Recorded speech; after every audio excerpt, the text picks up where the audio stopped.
All right, Taylor, let's talk about some of those pass catchers. I know we talked on the jump that there wasn't a lot of separation in the red zone, but actually let's start with the positive, because it feels like we've talked a lot about this, and we talked a lot about this guy this summer, Mr. Efton Chism. Yes, sir. Anytime that, and he's still repping with Josh Dobbs, which I think we are at the point, or I've been at the point, I think you've been at the point where we would like to see him with Drake Maye. I think he deserves playing time with Drake Maye. But that second offense, anytime they need to play, anytime they're in a little bit of a rut, it's like hit the Efton Chism button, and he's open. He got 2 touchdowns from Josh Dobbs today. A couple beautiful more plays in one-on-ones and going up and over these corners, which, you know, for a 5'10" slot receiver, you don't think that's his game, but he's getting up and over these guys. So Efton Chism just continues to stand out in this wide receiver room. Efton Chism, who actually we got an exclusive with today. Be on the lookout for that tomorrow. But seriously, I mean, he is always open. It feels like that Jacoby Myers role where it's either the crosser or the corner.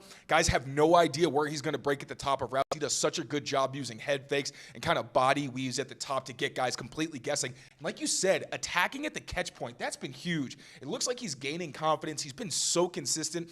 I was kind of saying, I think last week or maybe a little bit before that, he wasn't as automatic at the catch point as I was expecting from him, because that's a big part of his game. The past 2 days have been excellent from Efton Chism, no matter who he's catching passes from. So I think he's been very impressive. Also, a shout out to another rookie, Kyle Williams.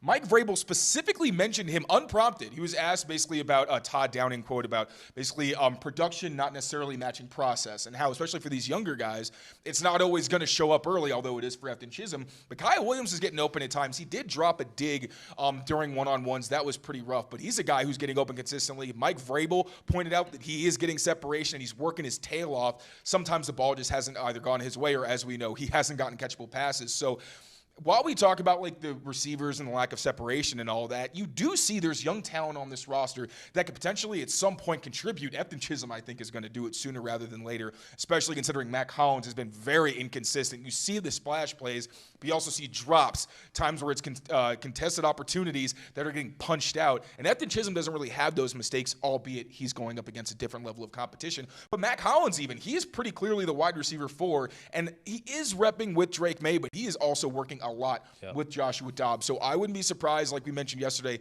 if Efton Chism starts climbing up that depth chart. And also, I just want to see more catchable passes to Kyle Williams, because he's looked very good in terms of getting separation, but it's hard to judge him at the catch point because he's been inconsistent himself, but also just hasn't really gotten opportunities. He did have a touchdown in 11's full teamwork in the red zone from Dobbs, so he did bounce back after that early drop in one-on-ones, but I'm with you with Chism. I don't know how much more we need to. It's just the Efton Chism segment of the show every episode now. But you know, you deja mentioned, vu. I know you mentioned. I mean, the view in the penthouse today was beautiful out there on the field. But you mentioned the catch point. That was a specific area that Todd Downing pointed out when we talked to him last week. You know, mentioned physical at the top of routes, and then at the catch point. And now you're seeing it with these highlight reel catches over and over again. So I'm definitely with you with Efton Chism. I think he should be starting to crack that top 4 maybe, and getting some snaps with Drake Maye just to see what happens, right? Like, we're running out of time here this summer, so see what happens, because we're evaluating him against the 2s, because he's playing with the 2s, and he's dominating in that area.